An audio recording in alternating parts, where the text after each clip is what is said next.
What if the bullies at school picked the wrong girl? A quiet, seemingly fragile student who carried a connection powerful enough to change everything. This story follows Nia Thompson, a new transfer student who kept to herself, soft-spoken and reserved, quickly becoming the target of the most popular and ruthless group in school. They thought she was easy prey, just another silent victim.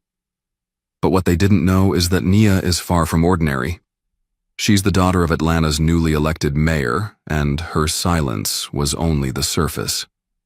Stay with us until the end, because what begins with cruelty and arrogance ends with a reckoning that will force an entire city to look itself in the mirror. It was just after 7:30 a.m. on a crisp September morning when Nia Thompson stepped off the yellow school bus in front of Millbrook High. The sun was still rubbing the sleep from its eyes over the Georgia pines, and the dew on the football field shimmered like silver thread. The school building loomed brick and proud, built in the 1960s and barely updated since. Its hallways still smelled faintly of pine-scented cleaner and teenage sweat. Nia walked with quiet purpose. She wasn't loud, not the kind of girl who drew attention.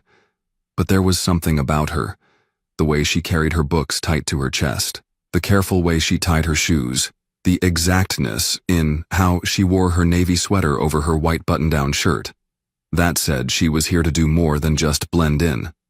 Millbrook wasn't her first school. It was her third in 5 years. Her mother, Maya Thompson, had been moving up the political ladder faster than anyone expected.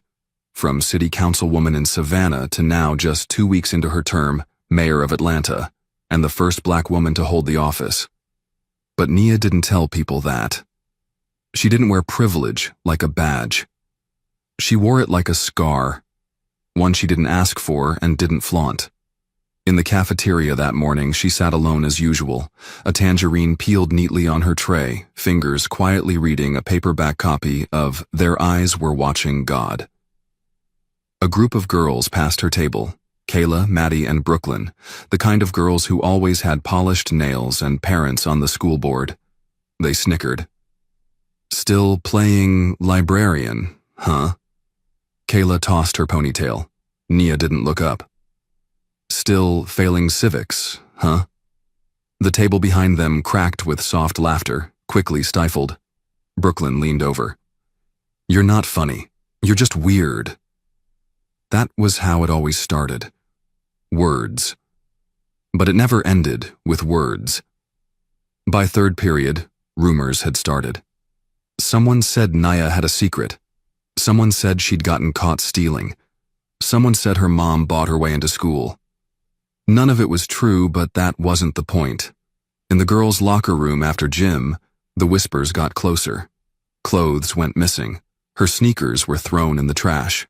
No teacher said anything. And then it happened.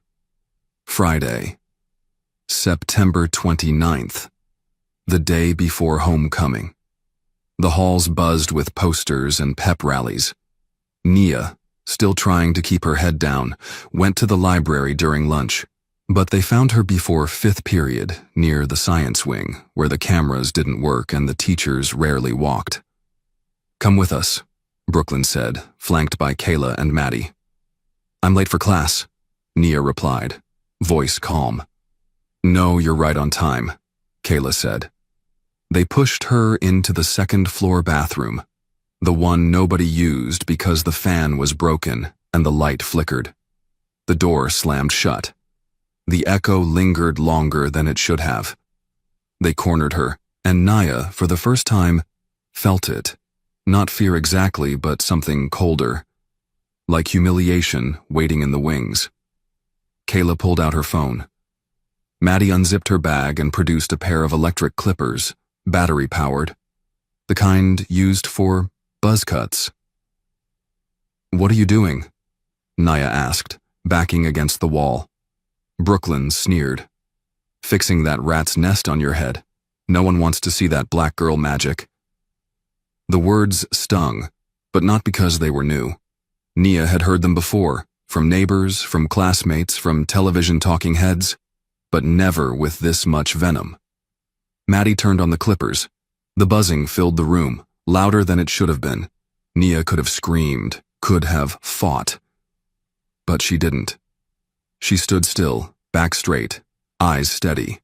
And as the first lock of her thick, beautiful coils fell to the tile, she said only one thing. "You'll regret this." They laughed. The video recorded. They walked out before the bell rang, leaving her alone in a silence so loud it rang in her ears. But they didn't know. They didn't know she had gone to school that morning with a letter in her backpack.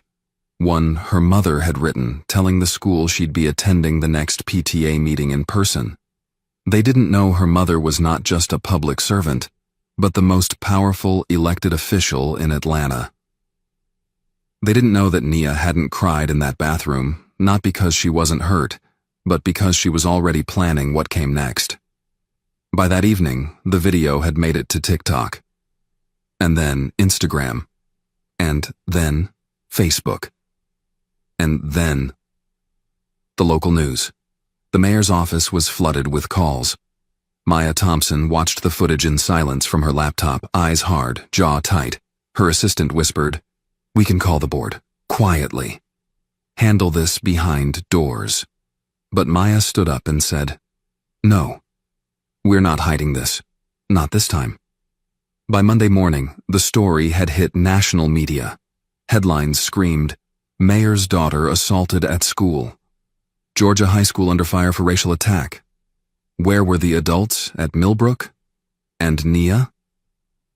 Nia walked into school with her head shaved clean, no scarf, no wig. She wore a gray hoodie with a single line across the front. "Still here." She didn't smile, didn't flinch, just walked to her locker as if nothing had happened. But everything had changed. Teachers whispered, students stared. A few averted their eyes, others offered nods, some silent, some solemn. And in the principal's office, Superintendent Margaret Ellison was waiting, nervously adjusting her pearls as Mayor Maya Thompson entered the room without knocking. "Madam Mayor," Ellison began. "I'm not here for pleasantries," Maya said. "I'm here for answers. And action." Maya's voice didn't rise. It didn't need to. It carried the weight of every mother who's ever had to protect her child from a system that claimed to care. Maya sat across from the superintendent with the kind of calm that made people shift in their seats. Her gaze was unwavering, not angry in the way that flared and burned out, but deeper, controlled, focused, and unmistakably maternal.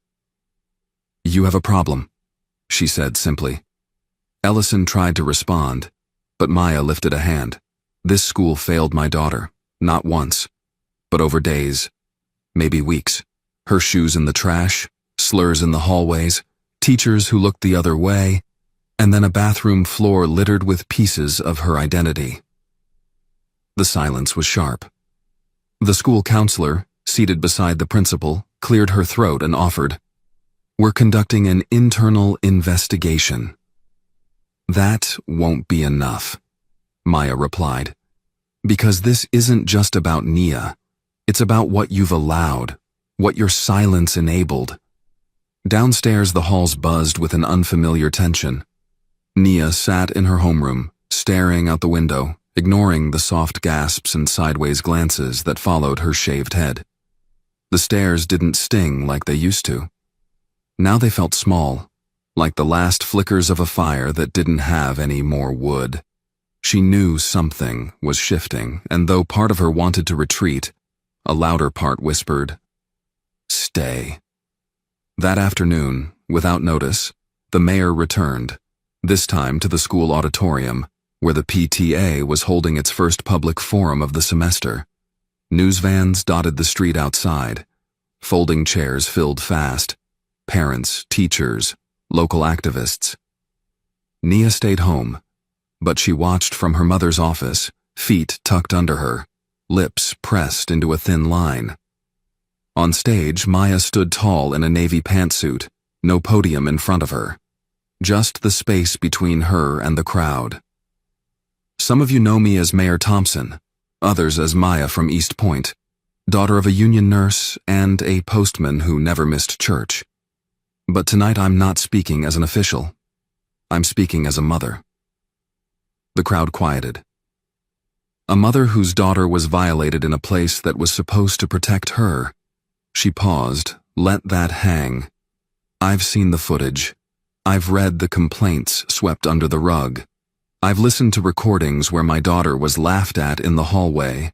And I'm here to tell you, we will no longer tolerate a culture where silence is mistaken for safety.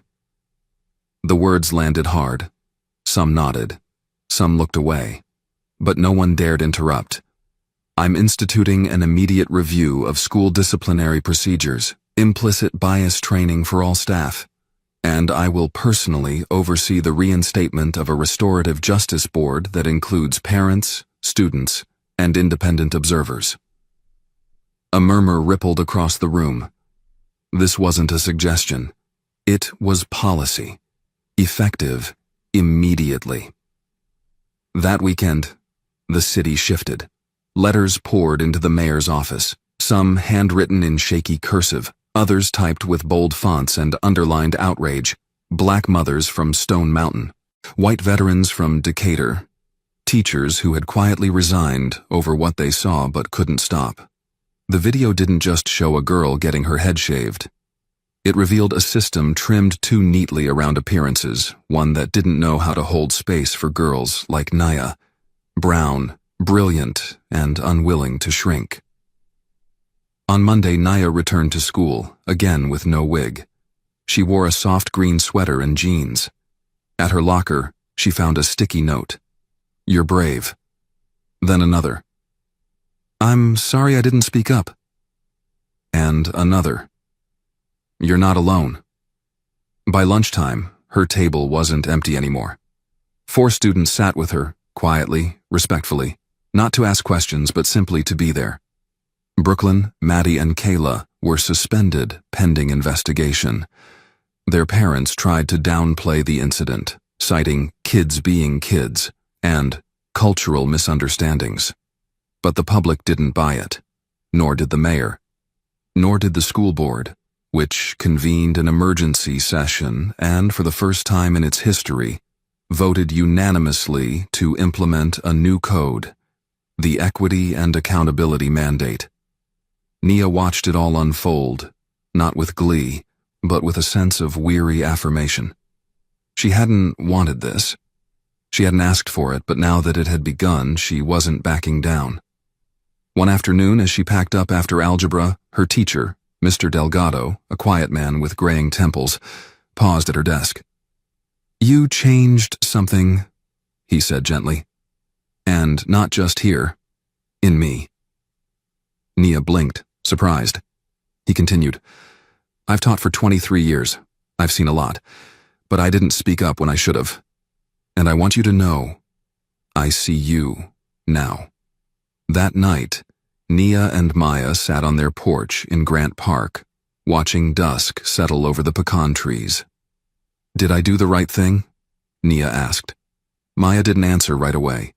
She looked at her daughter, at the strength in her jaw, the way her shoulders no longer curled inward, the subtle power of her silence.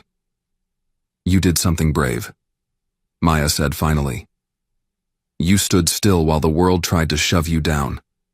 That's not just right. That's extraordinary." Later that week, an invitation arrived. The Georgia Youth Leadership Summit asked Nia to speak. She hesitated, unsure if she was ready to hold a microphone and talk about pain with strangers. But she agreed. On stage, under bright lights, she stood with both hands gripping the sides of the lectern. Her head was still bare, the hair growing in uneven patches, soft and strong. "They tried to make me feel less than human," she began, voice steady.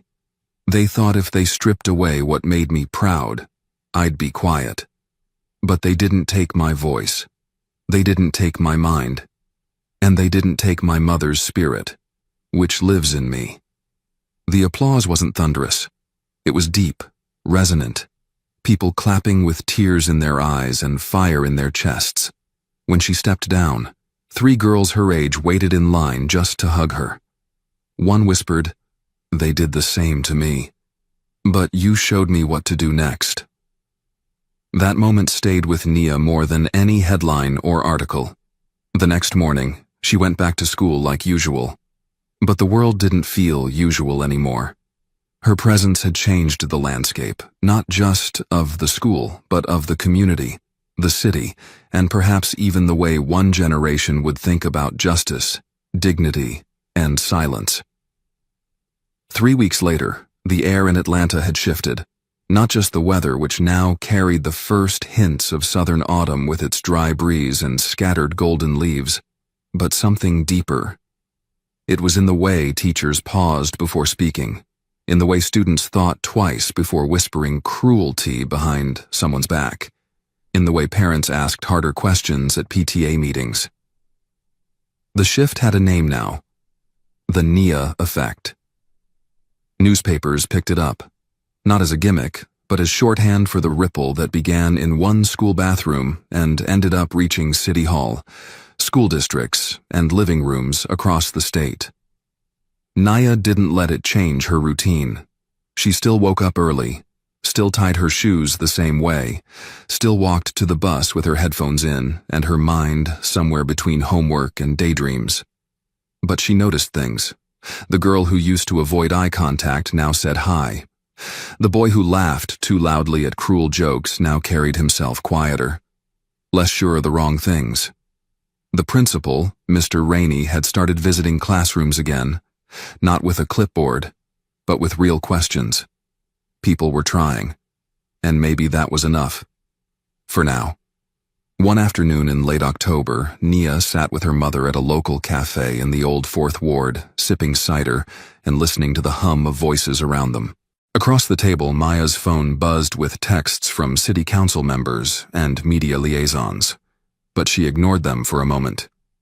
"There's something you should see," she said, and slid a manila folder across the table.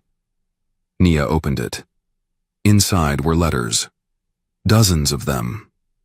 Some typed, some written in looping cursive, some with drawings attached. They were from students around Georgia, and some from as far as Illinois and Texas, who had seen her speech, read the articles, watched the video, and felt something shift. One read, "I'm 12 and wear my hair natural too. I used to wish it was straight, but now I wear it proud." Another, "My brother was bullied for stuttering. I never stood up for him. I'm going to start now." Nia read each letter slowly, like they were sacred. They didn't all say the same thing, but they all carried the same message. "Because of you, I see myself differently." She closed the folder, held it to her chest, and smiled. Not wide or proud, but small, grounded. The kind of smile that comes from being deeply seen. That weekend, she returned to Millbrook High for the Fall Cultural Festival. It had been on the calendar long before the incident, but now it felt like a different kind of celebration. Student-led booths lined the gymnasium. Music poured from speakers. There were food stalls serving everything from Jamaican patties to Greek spanakopita. But at the far end of the gym, just beside the table with the poetry readings, was a new addition. A long whiteboard with the words, "Voices Matter," stenciled in bold at the top. Beneath it, students wrote their stories, their promises, their apologies. Nia walked slowly past it, eyes scanning the messages. "I used to laugh when others got hurt. I won't anymore. I never knew how strong someone could be until I watched her walk down the hallway like a warrior." "I'm sorry, Nia." She didn't know who wrote that last one. It didn't matter. What mattered was that it was written. A few feet away, her former English teacher, Ms. Carter, stood wiping her eyes with the corner of her scarf. "This school feels different now," she said, her voice soft. Not perfect, but honest. Later that night, as the gym emptied and cleanup began, a small ceremony took place in the library. The principal, the school board, and a few local officials had gathered, not for press, not for photos, but to formally recognize Nia Thompson with the inaugural Courage in Community Award. It wasn't flashy, just a small plaque, a few heartfelt speeches, and a standing ovation from the people who had once overlooked her. As she stepped up to the podium, Nia glanced at the librarian who had saved a copy of her favorite book just for her, at the janitor who always greeted her with a nod, and at the school nurse who once offered her a quiet place to cry. They weren't strangers anymore. They were witnesses. She spoke only a few words. "Thank you for listening. Thank you for changing." And then she stepped down, not because she had nothing left to say, but because sometimes the most powerful thing a person can do is stand in their truth and let the silence speak for them. Weeks turned to months. Life moved forward. News cycles shifted. Other stories rose.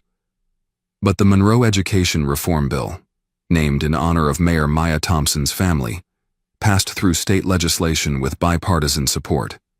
It mandated implicit bias training, a standardized response to bullying and assault, and gave students a voice in school governance. In classrooms across Georgia, students watched old videos of Nia's speech during civic lessons. Some teachers cried. Some paused mid-lesson, caught off guard by the rawness of her story. At Millbrook, the Voices Matter wall became permanent, repainted, respected, updated weekly. And Nia? She grew her hair out, slowly, letting the coils return on their own time. Some days she wore it out. Some days she kept it short.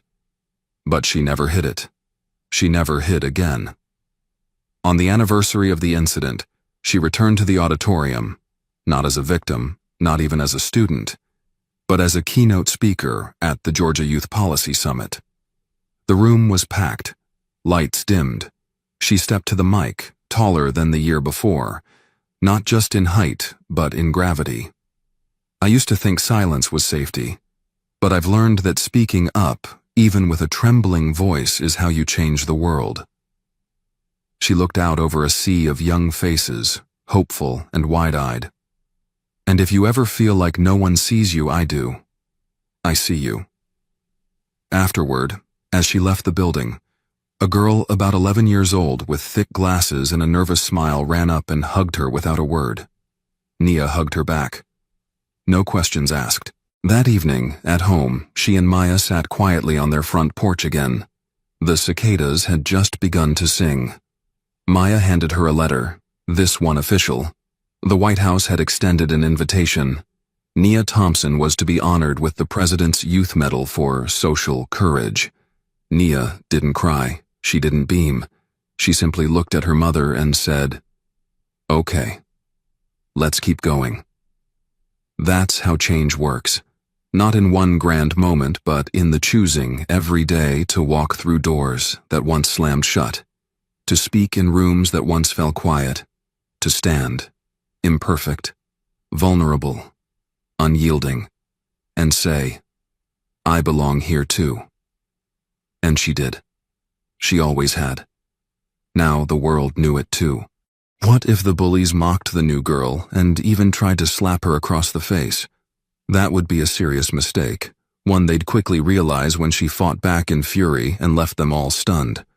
Maya Reed tightened the straps of her backpack as she moved swiftly across the courtyard of Jefferson High School. At 16, she was no stranger to changing schools, an inevitable consequence of her mother's career in the tech industry. Each move meant starting over, memorizing new faces, learning new rules, and navigating the hidden social hierarchies that only insiders understood. But none of it ever scared her. After all, Maya had a secret that no one at Jefferson would ever guess. She was the niece of Vin Diesel. And Vin had made sure she knew how to take care of herself. She had been training in Brazilian Jiu-Jitsu and Muay Thai since she was 8 years old. "This world's tough," Vin used to say during their backyard training sessions in Los Angeles. "You gotta be tougher, but never cruel." Her new school, with its gleaming red brick facade and towering oak trees, looked welcoming enough. But Maya knew better than to trust appearances. It didn't take long to figure out who ran the social order at Jefferson High. They called themselves the Crew, a pack of seniors who believed their final year gave them free rein to intimidate whoever they pleased. At the center of it all was Blake Morrison, a tall, broad-shouldered senior with icy blue eyes, a smug grin, and a pickup truck that roared louder than the school marching band. His entourage included Chase Walker, a solid linebacker who treated lockers like punching bags, and Logan Price, a wiry boy with a mean streak and a habit of filming people's humiliation on his phone. For the first 2 weeks, Maya kept her head down. She ate lunch under the bleachers, took long detours across campus to avoid crossing paths with the Crew, and answered just enough questions in class to avoid drawing attention. She knew how to survive. Blend in. Stay invisible. Everything started to unravel with a collision outside the chemistry lab. Maya, her arms full of books, rounded a corner and slammed into Chase's shoulder. He looked down at her as if she were an insect daring to cross his path. "Watch it, newbie," he grumbled, knocking her books to the floor. Maya crouched down silently, gathering her things without meeting his gaze. She knew his type. The boys who believed strength came from making others feel small. If she ignored him, maybe he would lose interest. But Chase wasn't done. "What's the rush? Scared you're gonna miss knitting club or something?" He laughed loudly enough to draw giggles from the nearby students. Maya stood up, tucked a loose strand of hair behind her ear, and walked away without a word. By lunchtime, the story had spread faster than a brush fire on a dry Texas day. "The new girl thinks she's too good for us," Logan sneered. Blake smirked across the cafeteria, nudging his friends. "We'll have to fix that," he said, his voice low and dangerous. The next few days were a gauntlet. Maya found cruel notes stuffed into her locker.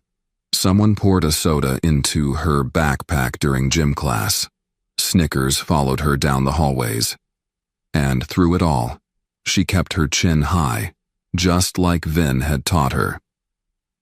"You don't give bullies the satisfaction," he used to say. "You stand your ground, even when it shakes under your feet." But the Crew wasn't used to being ignored. They escalated. One afternoon, as Maya exited her Spanish class, she spotted Blake, Chase, and Logan lounging against the lockers just outside. The hallway was nearly deserted. She considered turning back, but that would only hand them power. So she kept walking, gripping her backpack a little tighter. Blake peeled off from the wall and strode toward her, his boots striking the floor with heavy, deliberate thuds. "Hey, sweetheart," he drawled, blocking her path. "You're new here. You don't know how things work yet. When a guy like me talks to you, you stop and listen." Maya gave a polite, tight-lipped smile and sidestepped him, intent on moving past. That's when Blake made a mistake he would regret for the rest of his life. With a cocky grin, he raised his hand as if to slap her cheek. Not hard, just enough to humiliate her in front of the few lingering students who had started to watch. Time seemed to slow. In that instant, everything Vin had ever drilled into her bones kicked in. Maya ducked under his arm with the fluidity of a trained fighter. She grabbed Blake's wrist, mid-swing, twisted it sharply toward his chest with controlled force, and kicked the side of his knee with precision. The bigger boy yelped in pain and collapsed to the floor, clutching his arm in shock. Chase and Logan froze, stunned by how fast it had all happened. Maya didn't even flinch. She stood tall, breathing steady, her hazel eyes fierce. "If you ever raise your hand at me again," she said, her voice low but carrying, "you'll be sipping lunch through a straw." She didn't wait for a response. She slung her backpack over her shoulder and walked down the hallway, her footsteps calm and steady. Behind her, a heavy silence hung over the few students who had witnessed it, and word spread like wildfire. Not just that the new girl had fought back, but that she had done it with the cool precision of someone who wasn't showing off, but protecting herself. What Maya didn't realize was that someone had recorded the entire thing on their phone.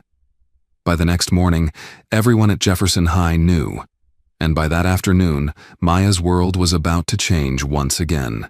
By second period, the next morning, Maya could feel the shift in the air at Jefferson High. Whispers trailed behind her like smoke as she walked the halls, her boots clicking softly against the linoleum. Students who had ignored her the week before now stole glances, some with curiosity, others with open admiration. It wasn't just the students either. Even a few teachers seemed to pause a beat longer when they called her name during roll call. Maya kept her expression neutral, kept her head high, and tried to focus on her classes, but she knew something had fundamentally changed.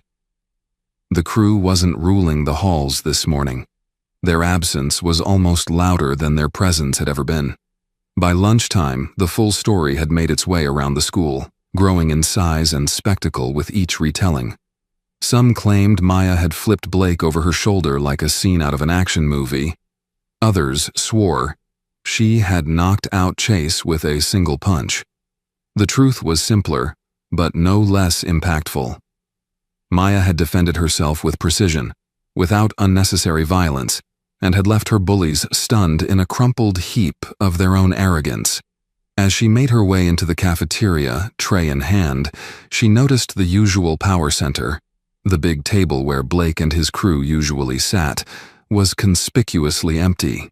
Students parted slightly as she walked by, not out of fear, but out of something Maya recognized and respected more. Acknowledgement. Maya found a quiet spot near the windows and sat down, poking at her salad without much appetite. She hadn't asked for any of this. All she had wanted was to finish high school quietly, honorably, maybe make a few good memories. But life, as Grandpa Vin always said, had a funny way of forcing your hand. You didn't always get to choose the fight, but you could always choose how you stood in it. She was halfway through her lunch when a shadow fell across her table. She looked up, ready to fend off another confrontation, but to her surprise, it wasn't Blake or Chase or Logan. It was a girl she recognized from her English class, a petite redhead with a kind smile named Jenna McCoy. "Mind if I sit here?" Jenna asked, a little tentative but not fearful. Maya shrugged lightly, gesturing at the empty seat across from her. Jenna sat down, setting her tray on the table with a quiet clatter. For a few minutes they ate in companionable silence, but Maya could feel Jenna working up the courage to say something. Finally, Jenna leaned forward slightly and said in a low voice, "That was amazing what you did yesterday. Seriously. You don't know how long people have been waiting for someone to stand up to them." Maya gave a small, wry smile. "I didn't plan it," she said honestly. "I just did what I had to do." Jenna nodded vigorously. "Still, it meant something. You should know that." Over the next few days, more students approached Maya quietly. Some to thank her, some to ask if she would teach them a few moves, and some just to offer a simple nod of respect as they passed her in the halls. It was strange, this sudden shift from invisible to visible. But Maya handled it the way she handled everything, with steady grace and a wariness learned from experience. What she hadn't expected, however, was Blake's return. It happened that Friday afternoon. Maya was stacking her books into her locker when she heard the low rumble of his boots approaching. She stiffened instinctively, but forced herself to stay relaxed, remembering her training. Turning, she faced him squarely. Blake looked different. Less cocky, less sure of himself. His jaw was still set in that stubborn way of his, but there was hesitation in his eyes. Behind him, Chase and Logan lingered awkwardly, but none of them looked ready to pick a fight. Blake cleared his throat, glancing around to make sure they weren't drawing too much attention. "Hey," he said, his voice rough. Maya arched an eyebrow, waiting. I just wanted to say I was out of line," he mumbled.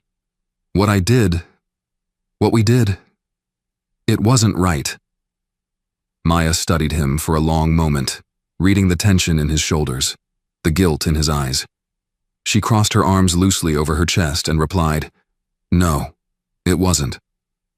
Blake shifted uncomfortably under her steady gaze.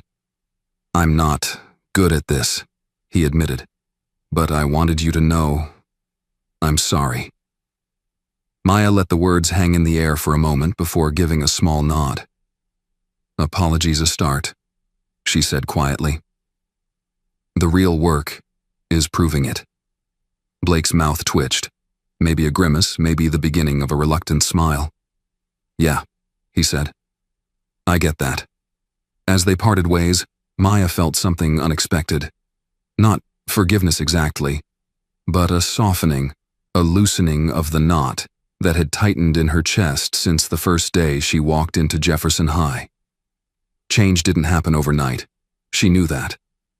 But sometimes, it started with a single crack in the wall.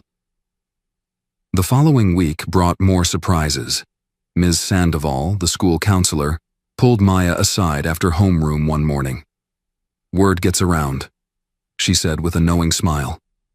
"We're starting a self-defense club here. I hear you might be the perfect person to help lead it." Maya blinked, startled. She hadn't thought that far ahead. Her instinct was to say no, to keep her head down, to avoid standing out any more than she already did. But something in Ms. Sandoval's warm, encouraging expression made her pause. Maybe it was time to stop hiding. Maybe it was time to step into whatever role life was carving out for her. "I'll think about it," Maya said, carefully. Ms. Sandoval smiled even wider. "That's all I ask." When Maya got home that night, she found Grandpa Vin sitting on the back porch, tinkering with an old motorcycle. The Texas sunset spilled gold and crimson across the horizon, bathing the backyard in a soft glow. Maya plopped down on the steps beside him, resting her chin on her knees. "Grandpa," she said, "you ever feel like the whole world's looking at you, and you're not sure if it's a good thing?" Vin wiped his hands on a rag and looked over at her, his dark eyes kind. "All the time, kid," he said with a chuckle. "Question is, what are you going to do about it?" Maya shrugged, staring out at the fence line where the shadows were stretching long and lean. "I don't know. Part of me wants to disappear again. Part of me thinks, maybe I can do something good with it." Vin leaned back in his chair, hands behind his head. "You already are," he said simply. "You stood up for yourself. You showed 'em you weren't easy prey. But you also showed 'em strength doesn't have to be loud or cruel. It just has to be real." Maya let the words settle over her like a warm blanket. Maybe she didn't have to run. Maybe, for once, she could stay and build something lasting. As the first stars pricked through the velvet sky, Maya made a silent promise to herself. She would not hide her strength. She would not let fear or uncertainty dictate her path. She was Maya Reed, granddaughter of Vin Diesel, and it was about time the world knew it. The following Monday, the announcement went out over the intercom. Jefferson High would be launching its first ever girls' self-defense club, with an open call for instructors and volunteers. Maya sat frozen in her seat as the words echoed through the classroom. Students turned to glance at her, a few smiling, a few nudging each other. She felt her cheeks warm but lifted her chin proudly. Ms. Sandoval caught her in the hallway afterward and grinned. "Still thinking about it?"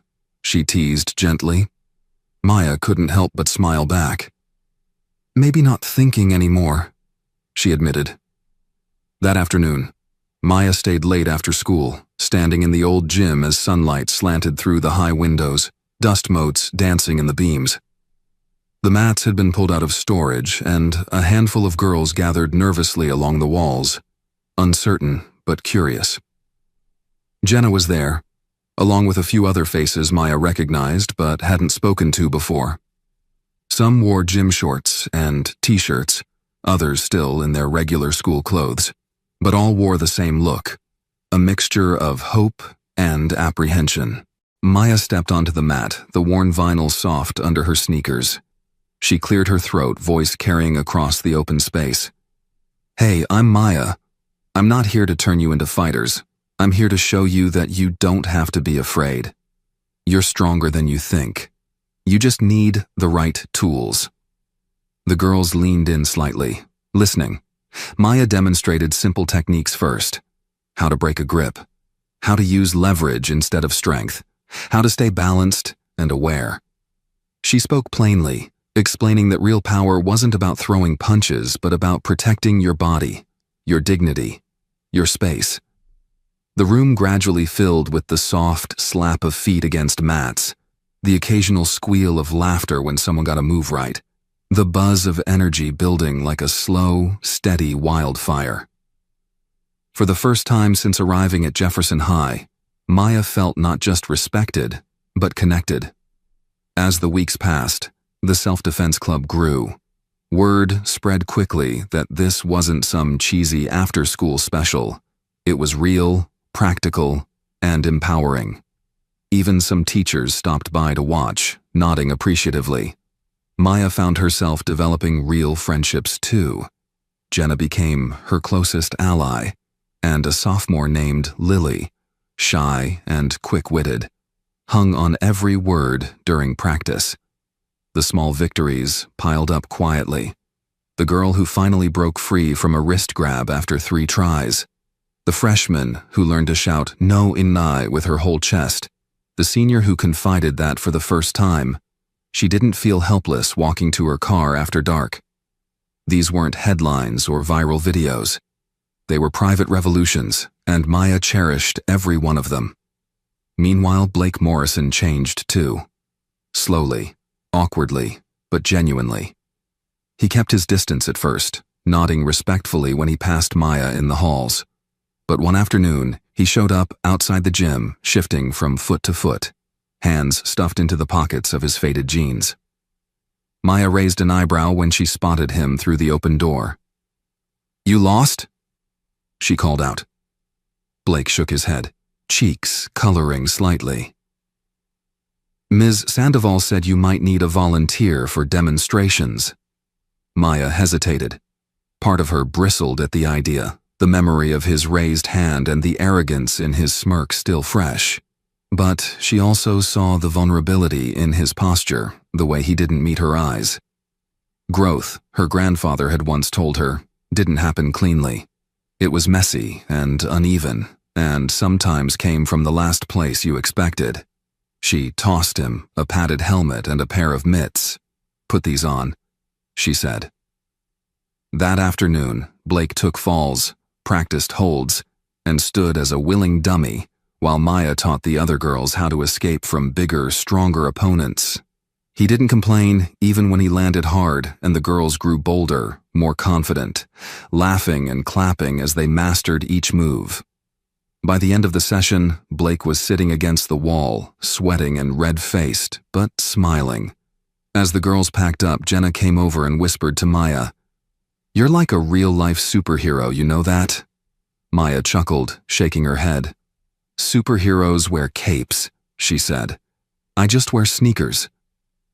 Things weren't perfect. There were still stares, still whispers from a few corners of the school. But the balance had shifted. Respect had taken root where fear used to grow. Maya walked the halls now with an easy confidence, her backpack slung over one shoulder, her eyes steady. She knew not everyone liked her, and that was fine. She didn't need everyone to like her. She needed only to be true to herself. One Thursday afternoon, as Maya was locking up after practice, Logan approached her. She tensed instinctively, but his hands were shoved deep in his hoodie pockets, his expression serious.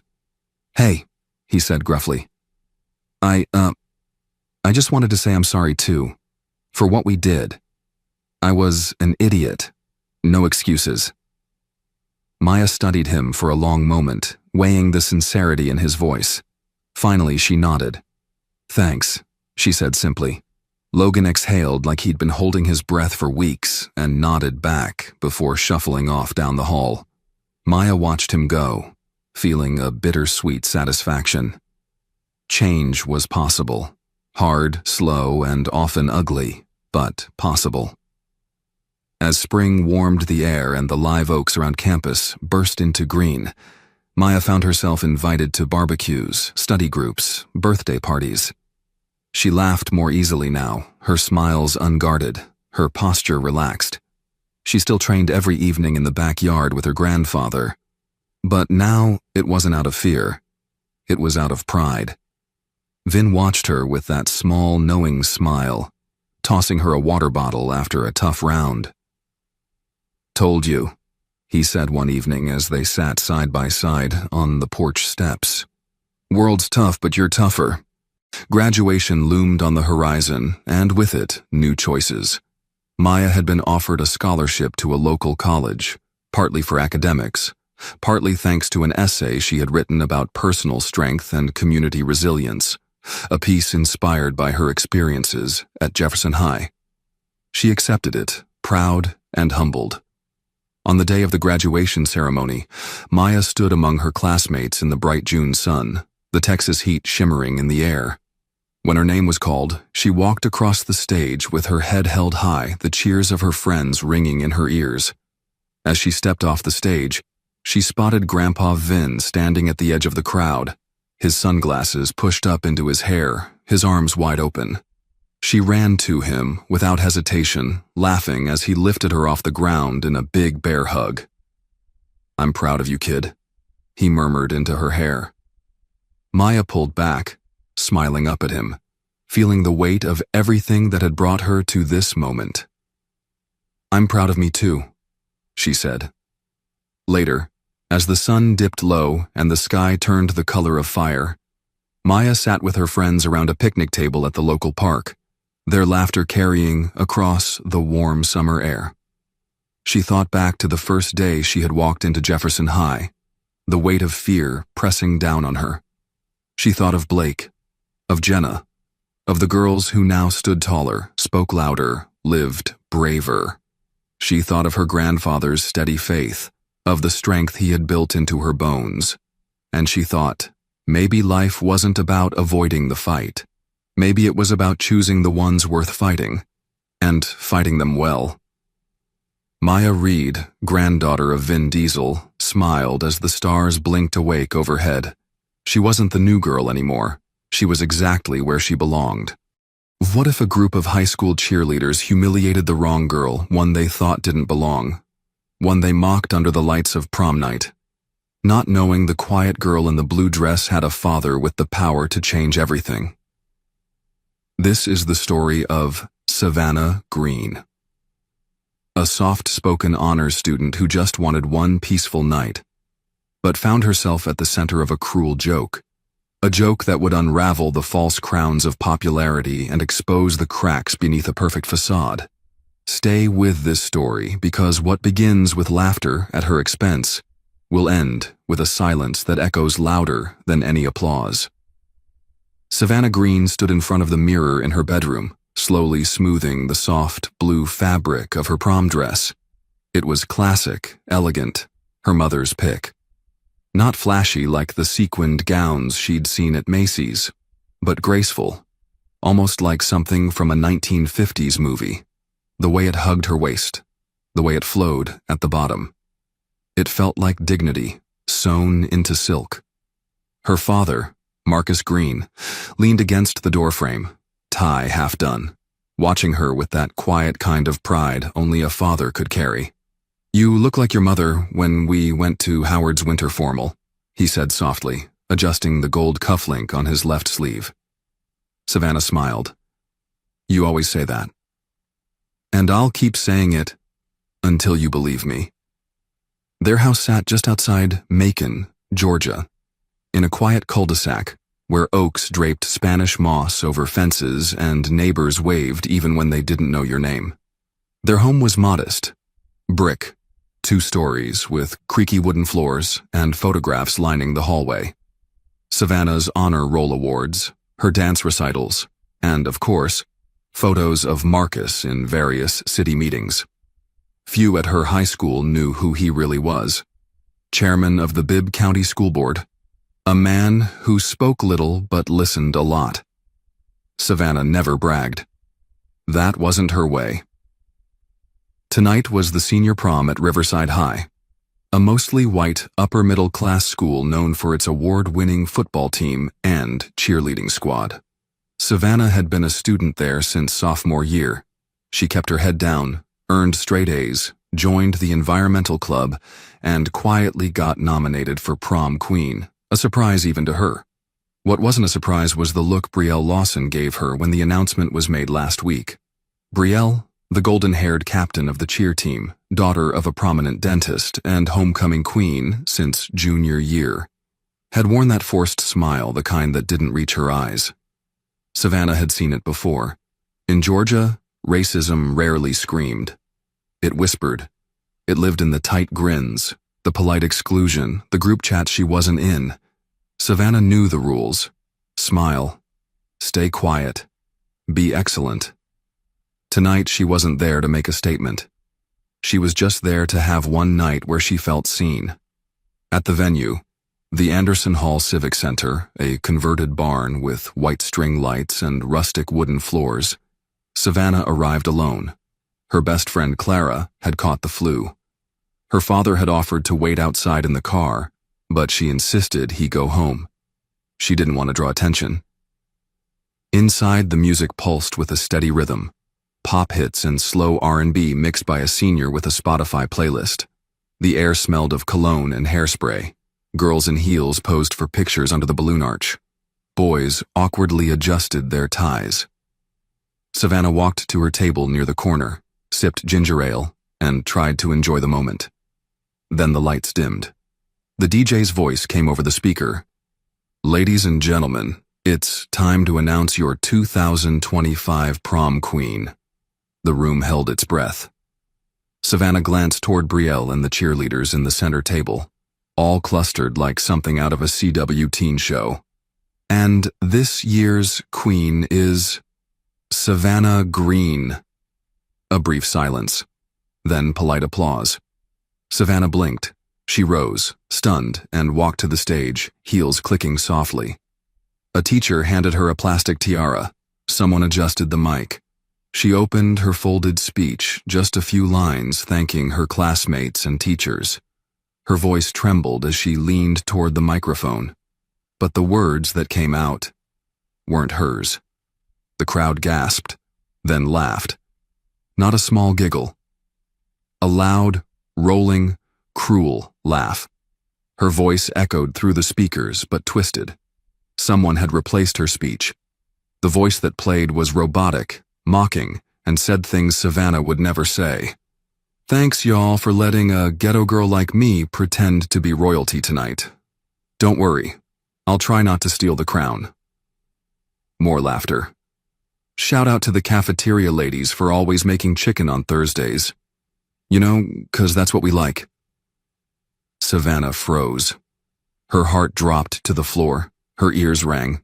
The teacher standing beside her looked horrified, fumbling to cut the mic, but the damage was done. She stared into the crowd. Some students looked away in shame, others stifled laughs. Brielle, she was smirking. Savannah's hands trembled. She dropped the paper. The tiara slipped off her head. She turned and walked off the stage. She didn't run. She walked, shoulders square, face blank. The room fell silent.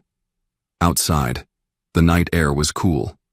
Somewhere in the distance, she heard the sound of cicadas humming, like they had no idea the world had just split open for a 17-year-old girl. She didn't cry until she reached her car. She sat there for 20 minutes, not moving, not talking, not thinking, just sitting in the dark, still in her prom dress, as shame and disbelief poured down like invisible rain. At 11:42 p.m., she finally pulled out her phone and texted her father.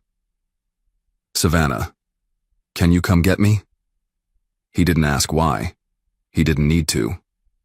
20 minutes later, she was in the passenger seat of his old Toyota Camry, staring out the window, her tiara still on the floor of the car. Marcus glanced over. "You okay?" She didn't answer. They drove in silence, the road home stretching long and empty. Back at the house, she went straight upstairs. She peeled off the dress like it was made of thorns and sat on the edge of her bed in an old hoodie and sweatpants. There was a knock at the door. "Come in," she whispered. Marcus stepped in, holding 2 mugs of hot cocoa. He handed one to her and sat beside her. "They humiliated me," she said, her voice barely audible. "In front of everyone." He nodded, took a slow sip. "Do you know who did it?" She stared ahead. "I don't need to. I know the laugh. I saw her face." He didn't ask who. After a moment, he said, "You want to fight back?" Savannah shook her head. "No," she said quietly. "I want her to destroy herself. I just have to let her keep digging." Marcus chuckled softly, pride flickering behind his eyes. "You're your mother's daughter." Savannah didn't smile. She just stared at the wall and whispered, "I'm going back to school tomorrow." He looked at her, surprised. "You sure?" She nodded. "She wants me to disappear, but I want her to watch me walk in." Savannah stepped out of her father's car the next morning, backpack slung over one shoulder, hoodie zipped up halfway, and her curls pulled into a neat bun. The late spring air in Macon still held a touch of morning cool, but the sun was already high, casting long shadows across the parking lot of Riverside High. She could feel them. Eyes. From behind car windows, across the courtyard, through classroom doors, cracked just enough to allow whispers to slip out. No one spoke directly to her, but everyone was watching. The girl from last night. The one whose speech turned into a racist joke. The one who didn't scream, didn't run, didn't fight back, the one who left without a word. She walked through the main doors slowly, deliberately. Her heartbeat thudded in her ears, but her face stayed calm, unreadable. She passed Brielle and the cheer squad at their usual corner near the lockers. Their conversation halted mid-laugh. Brielle stared at her, lips pursed into a tight line, but said nothing. Savannah didn't look away. She held her gaze a second too long. Long enough to make Brielle shift her weight, uncomfortable, like a queen who just felt her throne creak beneath her. In first period English, Mr. Hollingsworth greeted her with an extra soft, "Good morning, Savannah," and a pause in his tone that said more than words could. He knew. Everyone knew. But no one quite knew what to do with it. She sat in her seat, opened her notebook, and pretended it was any other day. Around her, pencils scratched, pages turned. But the silence was heavier than usual, thicker. By lunch, the weight of unspoken words had turned into murmurs. She walked into the cafeteria like always, tray in hand, head high. She bypassed the back tables where the orchestra kids sat, past the science club corner and the jocks at the long table near the vending machines. The cheerleaders were still in their central spot, like royalty in exile, smiling too hard, laughing too loud. As Savannah moved past them, she caught a fragment of a whisper. "She's just trying to make us feel guilty." Another voice. She should have known better than to run for prom queen anyway. Savannah didn't react. She sat alone, pulled out her sandwich and began eating. Across the room, Brielle watched, her jaw tight, her fingers tapping the table in an uneven rhythm. She had expected Savannah to stay home, to cry, to shrink. Instead, the girl came back stronger, quieter, and, somehow, taller. That unsettled her more than any confrontation would have, because it meant Savannah wasn't playing the same game. And when you can't predict someone, you can't control them.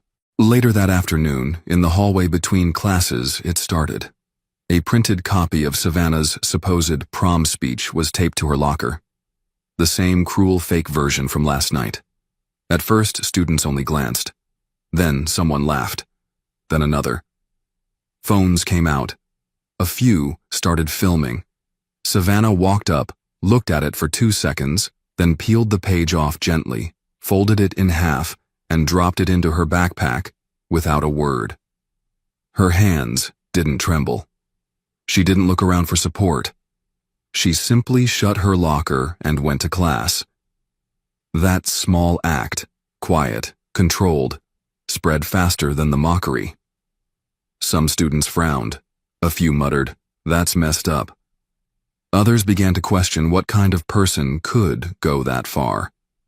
Brielle felt it, the shift. Her power, once effortless, now needed defending. And desperation never smelled good on royalty. That evening, Savannah sat at the kitchen table, scrolling through messages she wasn't expecting. A sophomore she barely knew DM'd her on Instagram. "You didn't deserve that. I'm sorry." A senior from track, who had never spoken more than 5 words to her in the halls, wrote, "You handled that like a boss." Not a flood of messages, but enough to remind her they were watching, and not everyone was laughing. Her father placed a plate of warm peach cobbler beside her, then sat across the table. "You're getting under their skin," he said with a quiet smile. Savannah smirked. "I'm not doing anything." He raised an eyebrow. "Exactly." They ate in silence for a moment. Then she asked, "Dad, what happens when people like Brielle get caught?" He set down his fork. "Depends on who's watching. And if someone with a voice decides to speak up."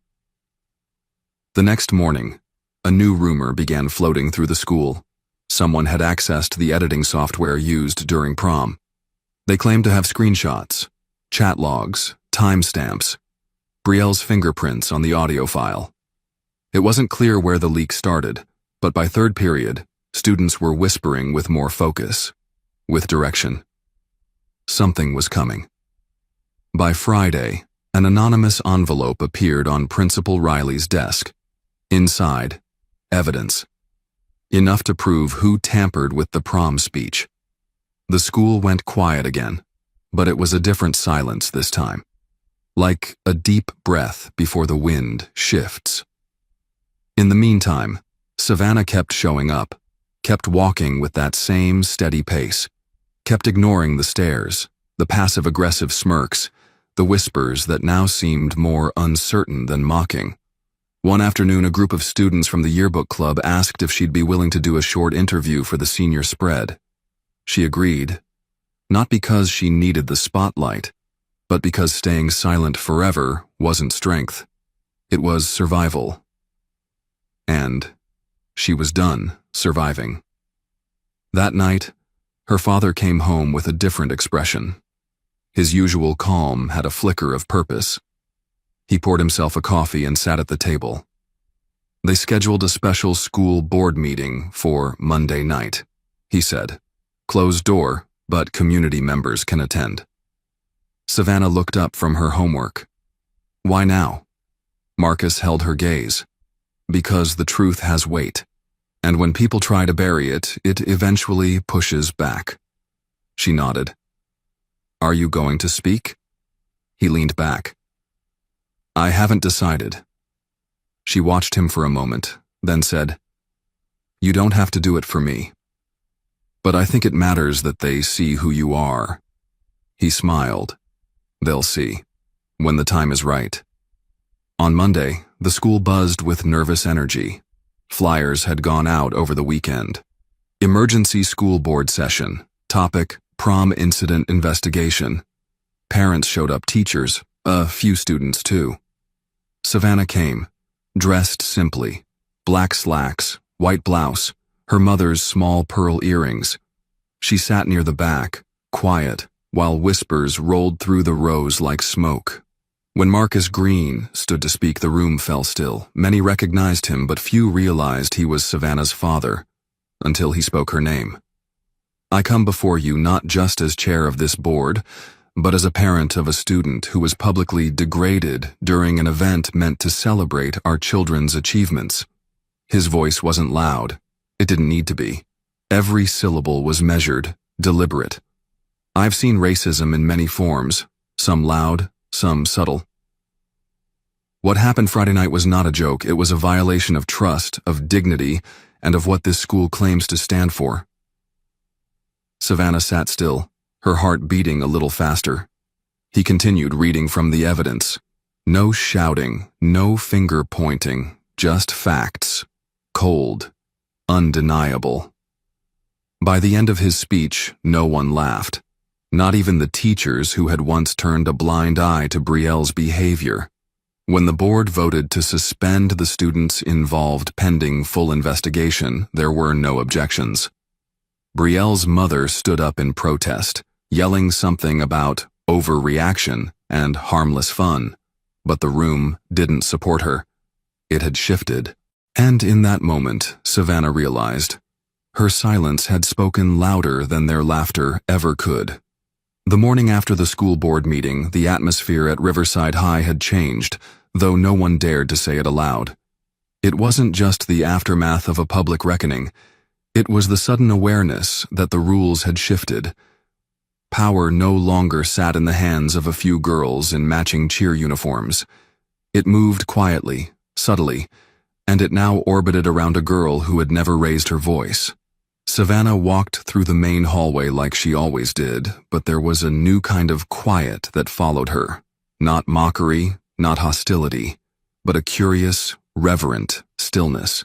She wasn't untouchable, but she had become something harder to define. Undeniable. The cheer squad, once a loud and visible force at Riverside, now seemed strangely muted. Brielle, who used to glide through the corridors with a wake of laughter and perfectly curated Instagram poses, now kept her head down. She walked fast, flanked only by two loyal girls who looked more nervous than proud. The others had started peeling away. One by one, they unfollowed her on social media. They stopped waiting for her at her locker. Group texts went silent. At lunch, Brielle sat in the corner of the cafeteria instead of her usual center table. Savannah didn't gloat, didn't stare, didn't even look her way. That absence was louder than confrontation, and it ate away at Brielle's carefully built image more than any speech ever could. In second period chemistry, Ms. Langford assigned group work, and for the first time, no one avoided sitting with Savannah. 3 girls from different cliques pulled their chairs toward her lab station. They didn't mention prom. They didn't ask about the school board. But one of them, a girl named Lauren, who had voted for Brielle for homecoming queen, leaned over at the end of class and whispered, "I'm really glad you didn't disappear." Savannah gave a small nod. She didn't need thanks. But she wasn't made of stone either. That afternoon, she found a letter tucked into her locker. Handwritten, folded twice. It wasn't signed, but the handwriting was familiar. The words were scribbled in blue ink, shaky, like they were pulled out with effort. "I thought I was better than you, and when I realized I wasn't, I got scared. I didn't mean for it to go that far, but I didn't stop it either. I don't expect forgiveness. I just needed you to know that I see you now. And I was wrong." Savannah stared at the letter for a long moment before slipping it into her pocket. She didn't need to know which girl it came from. Maybe it didn't matter. Maybe it did. Either way, it meant the cracks had started from within. By Thursday, the rumors had grown legs. Students were talking less about the prank and more about Brielle's history. How she'd excluded certain girls from sleepovers. How she'd laughed when a new student with an accent mispronounced a word in English class. How she once posted a meme that made fun of welfare queens on her private Snapchat story. Things that had been brushed off as jokes or overlooked because no one wanted to deal with the fallout were now being remembered with fresh clarity. The hallway was no longer her runway. It had become a corridor of consequences. Savannah found herself in the library during lunch, pretending to read, but really just enjoying the quiet. Ms. Carroll, the librarian, brought over a cup of chamomile tea without asking. "You're handling all this with more grace than most adults I know," she said softly, then walked away before Savannah could respond. She sipped the tea slowly, thinking not of revenge, but of restoration. What does it mean to come back from something like this?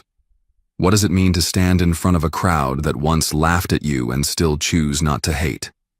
That weekend, Savannah and her father took a walk around Amerson River Park, a stretch of winding paths and thick greenery along the Ocmulgee River. It was one of their favorite places. Marcus walked beside her, hands in his jacket pockets, eyes scanning the trees.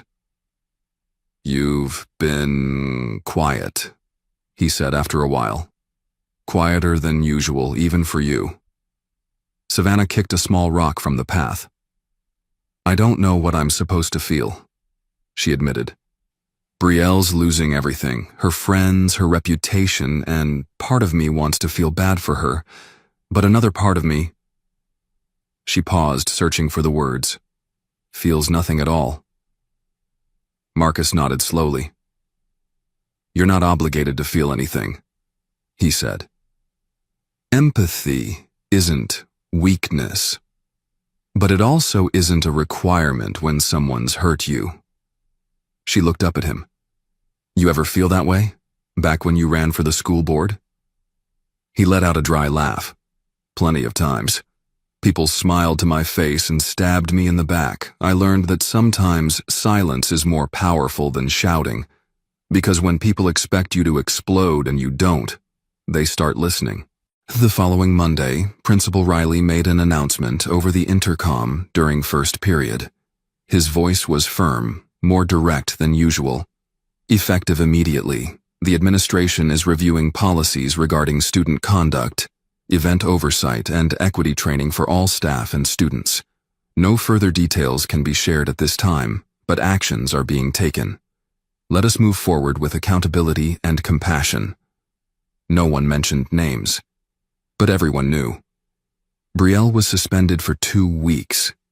2 others were benched from cheerleading for the rest of the season. The faculty advisor for the cheer squad quietly resigned. It wasn't a purge. It wasn't vengeance. It was the beginning of something else. An acknowledgement. In the days that followed, Savannah noticed small shifts. A classmate held the door for her and said her name, not "Hey." A boy from her AP government class asked if she'd consider running for student council next fall. A guidance counselor emailed her father to say they wanted to nominate her for the Regional Leadership Award. These weren't grand gestures, but they were signals. The culture had tilted. The old guard was rattled. Brielle returned to school 2 weeks later. She looked thinner, tired. The crowd she once led had scattered. She walked into the lunchroom alone. Savannah, sitting at her usual spot by the window, saw her hesitate at the doorway. For a moment, their eyes met. There was no triumph in Savannah's gaze, just recognition. Of a girl who had worn the crown and now carried its weight. Of someone who had learned too late that cruelty has a cost. Savannah turned back to her tray, took a bite of her sandwich, and said nothing. She didn't need to. Her silence had already said it all. Spring moved quietly into summer in Macon, Georgia. The oak trees that lined the streets grew fuller, casting long, dappled shadows across sidewalks. At Riverside High, seniors counted down their last weeks. College decisions were finalized. Yearbooks were signed. Classrooms smelled faintly of dry erase markers and anticipation. For Savannah, those final days passed not with fanfare, but with quiet dignity. She didn't become class president. She wasn't suddenly the most popular girl in school. But people saw her differently now. Less as the quiet girl in the back row and more as the girl who had walked through fire without burning. She hadn't won prom queen, but in a strange way, she'd won something far more lasting. It was a Tuesday morning when Miss Carroll from the library stopped her in the hallway. "The principal wants to speak with you," she said gently. "Don't worry, it's a good thing." Savannah raised an eyebrow but nodded. When she arrived at the office, Principal Riley was waiting. He stood when she entered, offered a warm smile, and gestured to the chair across from his desk. "Savannah," he said, folding his hands. "We're putting together a committee. Student voices, staff, parents. We want to review school traditions, events, leadership structures. I'd like you to be part of it." Savannah blinked, caught off guard. "Me?" He nodded. What happened at prom? It wasn't just a prank gone wrong. It was a symptom. And we need help from students who understand what's at stake. You don't have to say yes right away, just think about it. Savannah looked at him for a long moment, then simply said, "I'll think about it." That night, she sat on the porch steps, watching the sky turn a soft, peachy orange. The cicadas were beginning their evening chorus. Her father came out with 2 glasses of iced tea and sat beside her. "How was your day?" he asked. "Interesting," she replied. "They want me on a committee to help fix the system." Marcus chuckled. "You going to do it?" Savannah tilted her head. "I don't know. Part of me wants to just move on. Let it all go. Leave the mess behind." He nodded. "That would be fair. You're not obligated to clean up after other people's mistakes." She looked down at her hands. "But what if I'm the only one who can keep it from happening again?" Her father took a sip of tea. "Then maybe it's not about cleaning up. Maybe it's about planting something new." The next day, Savannah said yes. In the final week of school, the committee held its first meeting in the media center. 8 students, 4 teachers, 2 administrators.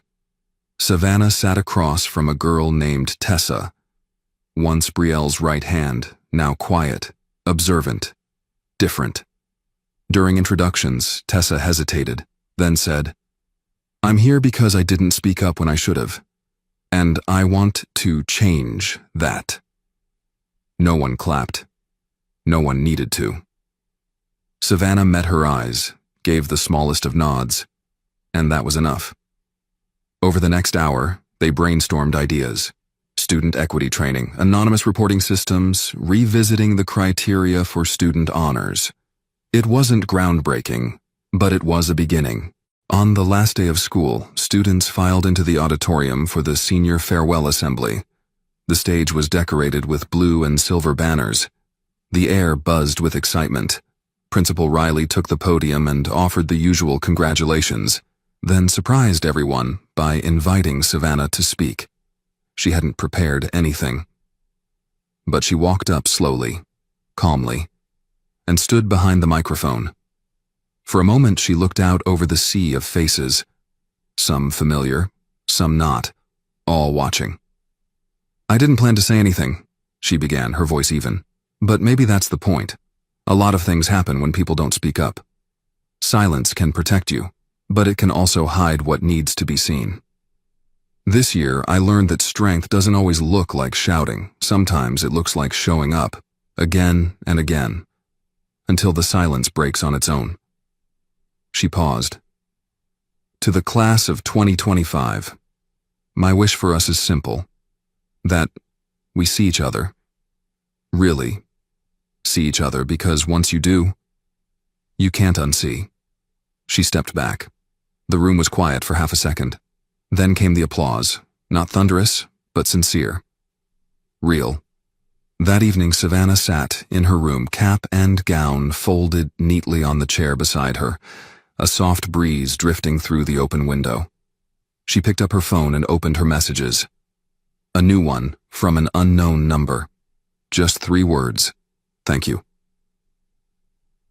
B. She stared at it, unsure how to feel. Forgiveness wasn't a switch you could flip. But maybe it started like this. Small, unfinished, human. She put the phone down, not replying. Some things didn't need answers. Graduation day arrived hot and bright. Families packed the football field, fanning themselves with programs. Marcus sat in the 3rd row, sunglasses on, his posture proud but relaxed. When Savannah's name was called, he didn't shout. He just smiled. The kind of smile that holds decades of history, struggle, and hope. She crossed the stage, diploma in hand, head held high, and for the first time in months, she felt light. Like the weight she had carried, the judgment, the whispers, the silence, had finally lifted. Later, as they drove home with the windows down and the summer air brushing their faces, Marcus asked, "So what's next for you, kid?" Savannah thought for a moment, then smiled. "I think I just want to enjoy being me for a while. No speeches, no lessons, just life." He nodded. "You earned that." As the Camry rolled down the familiar streets of Macon, past the river and the red brick library and the grocery store where Savannah used to beg for peanut M&Ms at checkout, she looked out at the town that had tried to make her small and failed. She didn't need a tiara to feel like a queen. She didn't need revenge to feel powerful. She had something far more enduring, the knowledge that she had faced cruelty with grace, walked through injustice without bitterness, and came out not just intact, but wiser, stronger, and beautifully unbroken. And somewhere in a quiet corner of Riverside High, a tarnished crown gathered dust, forgotten on a shelf. Because the girl they tried to humiliate had already stepped into a different kind of royalty. The kind you don't vote for. The kind you earn, one quiet step at a time.